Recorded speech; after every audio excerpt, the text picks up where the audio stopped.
Greetings to everyone. This is your host Ash Khan and you are watching Consumer Pakistan News Channel. In today's bulletin, Punjab's typhoid vaccination drive to restart. From Monday, the typhoid conjugate vaccine drive will restart in the province after a break of one day. On Sunday, according to Punjab Primary and Secondary Healthcare Department spokesperson, that children between the age of 9 months to 15 years are being vaccinated in the selected districts under the 15-day-long campaign with the cooperation of UNICEF and WHO. He said that the health department initiated the first phase of the drive from Sahiwal and Dera Ghazi Khan, whereas the 12 districts had been selected for this phase. The second phase of the TCV drive would start in May, informed the P&SHD spokesperson.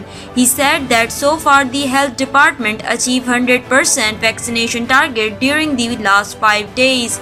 He said that with the start of the drive, Pakistan had become the third country which introduced typhoid vaccination campaign and the first country which would include TCV in its nationwide immunization program.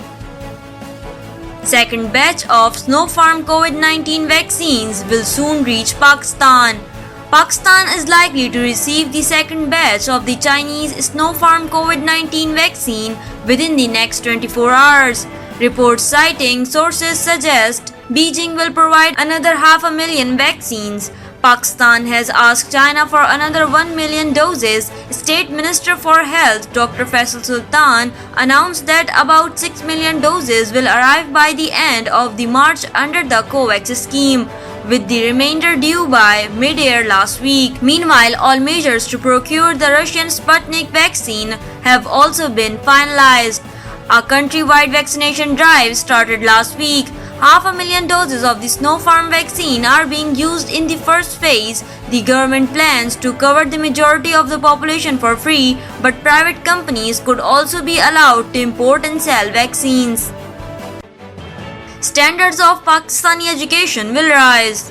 Shafqat Mahmood, Federal Minister for Education, lamented the fact that a certain class within the country thought that only Oxford or Cambridge could be considered as standards of education and said that the single national curriculum would help Pakistan achieve the same international standard.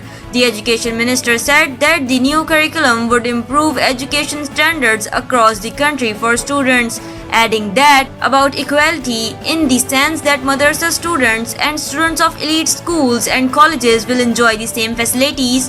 Our syllabus can be compared with that of any other syllabus around the world, he said. We have prepared it keeping in mind modern standards of education, he added.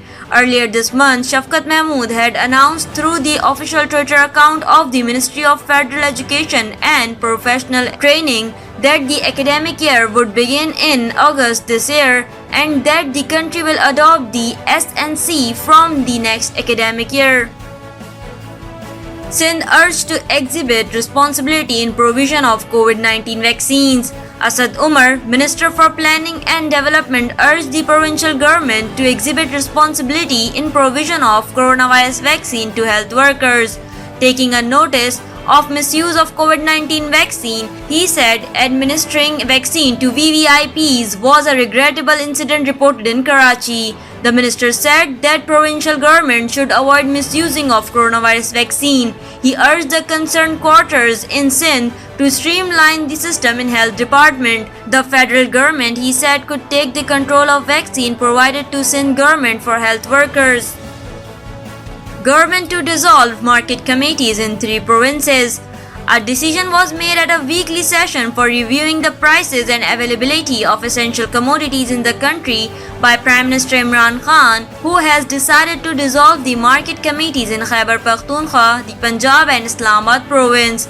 Details pertaining to the difference in prices of the wholesale and retail items were also discussed. The attendees of the meeting were appraised about the differences in the sale and retail prices in different districts, which highlighted the underperformance of the market committees.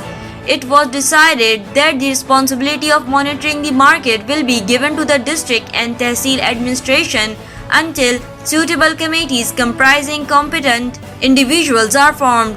It was also agreed upon that the government certified price list for commodities will be strictly adhered to in all the districts and that violations will result in strict action against the concerned assistant commissioners. Thank you for watching Consumer Pakistan News Channel. This is I, Ash Khan. See you in the next bulletin. Until then, take care and goodbye.